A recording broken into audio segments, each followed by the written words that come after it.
RIMS नई दिल्ली व सफदरजंग नई दिल्ली के सीनियर डॉक्टर अब आपके शहर सिवान में। डॉक्टर उमेश, नवजात एवं शिशु रोग विशेषज्ञ, चिकित्सा पदाधिकारी, सदर हॉस्पिटल सिवान। डॉक्टर उमेश जो आपके बच्चों का कर रहे कुशल व बेहतरीन इलाज। सुशीला देवी हॉस्पिटल, डॉक्टर उर्मिला अखौरी के सामने, hospital road Siwan. Mobile number 9199720654 और 7250722154। पहले हमारी यूपी में सिवान बगल का शहर है ना, गोरखपुर का। पहले हमारे यहाँ माफिया लोग जो है वो मर्सिडीज से चलता था, काका बड़ा बड़ा गाड़ियों से चलता था। बाबा जब से आए हैं सारे लोग व्हील चेयर पे चलना शुरू हुआ। साला व्हील चेयर का मार्ग बुलडोजर को इतना बड़ा सेलिब्रिटी बना दिया उस आदमी ने कि मर्सिडीज मुंह देखते रह गया यहाँ खड़ी खड़ी कि भाई बुलडोजर बड़ा हो गया भाई साहब। अच्छे देखिए क्या अच्छी योजना बाबा, क्या प्रधानमंत्री आवास योजना के अंतर्गत गरीब को घर मिलता है, बुलडोजर योजना के तहत तोड़ दिया जाता है, भाई खत्म हो गया। इसी को बेटे कहते हैं हमारे यहाँ। प्रभात खबर के द्वारा आयोजित सिवान में अपराजिता महिला सम्मान समारोह सह कवि सम्मेलन का भव्य आयोजन शहर के जेपी चौक स्थित डीएमएच मिडिल स्कूल में हुआ। देश के नामचीन कवियों की प्रस्तुति यहां पे की गई है। दिनेश बावड़ा, शंभू शिखर, पद्मिनी शर्मा, अशोक चारण यहां पहुंचे हुए थे और कवियों ने सबका मन मोह लिया। महिला सम्मान समारोह में अलग अलग क्षेत्र से कई महिलाओं को सम्मानित भी किया गया है। बता दें कि डॉक्टर पूजा गुप्ता, खुशबू कुमारी, अनामिका कुमारी, श्वेता श्रीवास्तव, सुधा कुमारी पांडे, डॉक्टर रीता सिन्हा, डॉक्टर संगीता चौधरी, सुमन देवी, संगीता कुमारी, नेहा कुमारी को अपराजिता सम्मान समारोह से सम्मानित किया गया। प्रभात खबर टीम के द्वारा कार्यक्रम की शुरुआत दीप प्रज्वलित कर की गई। आए अतिथियों के द्वारा हाथ से कवि ने यूपी के बुलडोजर बाबा की भी बात कही, जहां पर श्रोता हंसते हंसते लोटपोट हो गए। कवि की बातें सुनकर झूम उठे श्रोता। नामचीन कवियों ने महफिल में चांद लगा दिया। इस कार्यक्रम में जिला परिषद अध्यक्ष संगीता यादव, विधायक अमरजीत कुशवाहा, कोऑपरेटिव बैंक के अध्यक्ष मनोज कुमार सिंह, जदयू के जिला अध्यक्ष चंद्रकेतु सिंह, वास्तु विहार के प्रोजेक्ट मैनेजर जितेंद्र तिवारी सहित कई लोग इस प्रभात खबर के द्वारा आयोजित अपराजिता सम्मान सह कवि सम्मेलन के आयोजन में पहुंचे हुए थे और महिलाओं ने खूब तारीफ की प्रभात खबर के द्वारा इस कार्यक्रम की। और देख सकते हैं कि जो भी लोग स्पॉन्सर थे जो इस कार्यक्रम को सफल बनाने में सहयोग किए थे, सभी लोगों को आज मोमेंटो देकर सम्मानित भी किया गया है। साथ ही साथ सभी महिलाएं जो अलग अलग क्षेत्र से आती हैं उन सभी महिलाओं को प्रभात खबर के द्वारा आयोजित इस कार्यक्रम में भी सम्मानित किया गया है। और देख सकते हैं कि कवि ने अपने कवि से लोगों को झूम उठाया और श्रोता है आधी रात तक जमे रहें और खूब एंजॉय, खूब मस्ती किए। सबसे जरूरी हो जाता है कि आज हम यह जो भी क्षण जी रहे हैं, हम ये जो आयोजन को मैं सम्मान और सामने बैठे हमारी माताएं बहनें, साथी विदेश बाबू, शिक्षा से जुड़े सभी, श्रीमती संगीता देवी जी, जनता दल यूनाइटेड के जिला अध्यक्ष श्रीमान चंद्रकेतु बाबू। हर साल प्रभात खबर के द्वारा सम्मान समारोह किया जाता है। समाज के इसी कड़ी में हमारे भी स्पॉन्सर के रूप में संगीता पब्लिक विद्यालयों के साथ स्वागत, इस सम्मान को आप आवाज दें, तालियों से इस क्षण का आप सभी स्वागत करें। इसी स्वागत कड़ी में अगर डॉन बॉस्को हाई स्कूल जोरदार आप सभी से आग्रह है कि जोरदार तालियों से इस क्षण का डॉक्टर संगीता चौधरी के इस सम्मान समारोह में, जैसा कि हम इस आयोजन में इसी कड़ी में हम आग्रह करेंगे गरीब हॉस्पिटल प्रदीप सिंह जी हमारे भी, मैं प्रदीप जी से आग्रह करूंगा फैसिलिटी के ब्लॉक प्रमुख प्रतिनिधि महावीर प्रसाद जी आदरणीय अर्जुन सिंह जी यह हमारे लिए बहुत हमारे सम्मानित स्पॉन्सर जो टूट गए, जैसा मैं कहा कि ये ऐतिहासिक क्षण है और हम सब हम सीधे सम्मानित करें। आपका एक तालियों की गड़गड़ाहट, इनका सम्मान है हमारे प्रभात खबर परिवार के इस आयोजन में। अतिथिगण अपने कवि गण को मंच पर आमंत्रित करेंगे। कार्यक्रम हम जो बीज बो रहा है, ये 11-12 वर्ष का बच्चा जाता है और जाकर ये कहता है कि पिता आप क्या कर रहे हैं? बोले बेटा बीज बो रहा हूँ।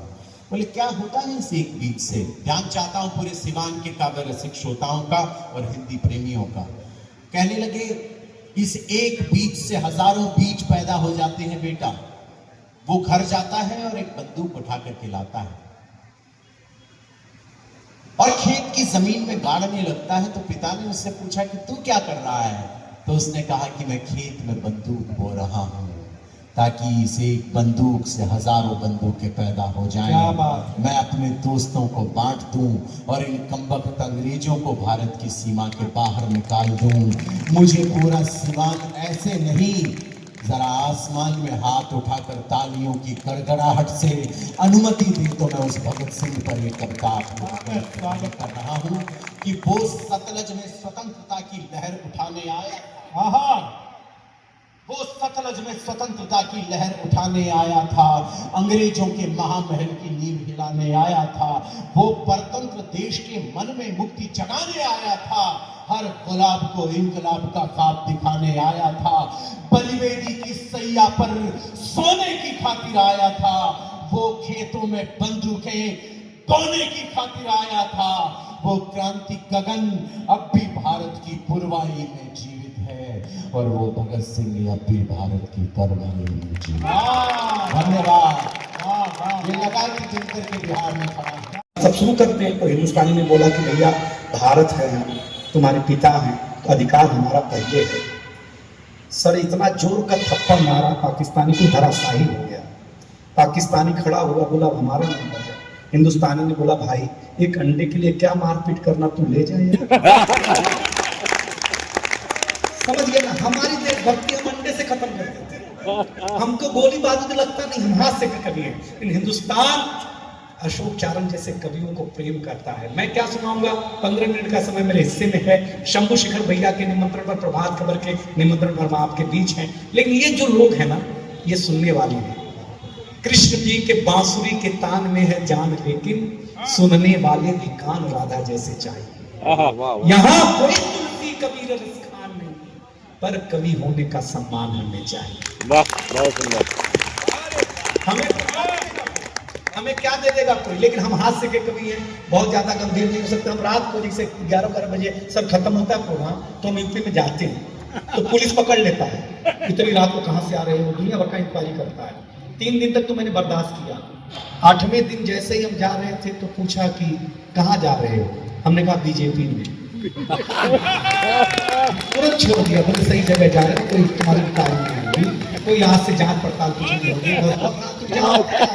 समझे? तो ये होता है व्यंग, ये होता है सराहना। देखिए जो सत्ता में रहेगा उसको ही व्यंग करेंगे ना। जो हमारे मेरे पिताजी से ही तो मैं कहूंगा कि मुझे स्कूल में दाखिला कराओ, मुझे मेरी जरूरतें पूरी करो, हम ही कहेंगे ना। आप सत्ता में ना होंगे तो हम नहीं कहेंगे, आप क्या कहेंगे। अब देखिए खान सब मिले, वो कहते हैं हम पढ़ाते नहीं समझाते हैं। हमने कहा जिस दिन मेरी बीवी को आप समझा दोगे कि मैं अच्छा मान लेंगे तो हमारी छोड़ दो, आप किसी की भी बीवी को समझा दोगे कि उसका पति अच्छा पति है, हम उसकी भी छोड़ दो। आप अपनी पति को समझा दोगे कि आप अच्छे पति हो, तभी भी हम मान लेंगे। देखिए इस दुनिया की महिलाएं बहुत बड़ी शक्ति है। मैं आई नहीं सकते बात, बैठे बैठे सारे महत्वपूर्ण लोगों का। सर इस मंच का सबसे महान कवि हम ही हैं, जो अभी आए उनको बताना चाहिए, सबसे महत्वपूर्ण हम हैं सर, और आप सबसे महत्वपूर्ण हैं। 2 महत्वपूर्णों के बीच में कविता सुनाने का अवसर। अच्छा भैया, ये हमारे घर जो मेहमान आता है ना, नाश्ते में ही सब खत्म कर देता है, क्या जुगाड़ करें। बोले सोफे से और टिपाई की दूरी बड़ा कर दो, इतनी लंबी कर दो तो उसका हाथ पहुंचना ही नहीं चाहिए। भाई साहब हमने बड़ी की, कोई चीज खत्म ही नहीं हो रहा है। आप लोगों के, अरे हम गए बाजार में, हमने और देखा कि एक बिहारी भैया आम बेच रहा था, तो हमने मजाक में पूछा कि भैया ये लंगड़ा आम जो है ये पैदाइशी लंगड़ा है कि किसी एक्सीडेंट में लंगड़ा हुआ है? तो बोले भाई साहब फॉरेंसिक डिपार्टमेंट में भेज दीजिएगा, जो रिपोर्ट आएगी तो हमको भी बता दीजिएगा। हम ताली बजाने के लिए नहीं कहेंगे कि आप लोग अच्छे लोग हैं, क्या बताएं। ये तो कुछ नहीं है। एक पॉलिटिकल आदमी गया, बोले कोई भी आम देना, दशहरे के आम बिल्कुल मत देना। बोले क्यों? बोले ये दशहरा से मिलता जुलता है, ये रावण का खानदान का लगता है। रावण के खानदान का लगता है। देखिए दुनिया में हाथ से कुछ नहीं है। आप लोगों को हंसाने के लिए हम जो भी कर दे वो आज करना चाहिए। तनाव इतना है आदमी के ऊपर, मत पूछिए आप, तनाव इतना है, फिर भी हम हंसा देते हैं। और हम तो दूर से आए हैं, मैं तो मूलतः यूपी से हूँ। पहले हमारे यूपी में सीवान बगल का शहर है ना, गोरखपुर का। पहले हमारे यहाँ माफिया लोग जो है वो मर्सिडीज से चलता था, काका बड़ा बड़ा गाड़ियों से चलता था। बाबा जब से आए हैं सारे लोग व्हील चेयर पे चलना शुरू कर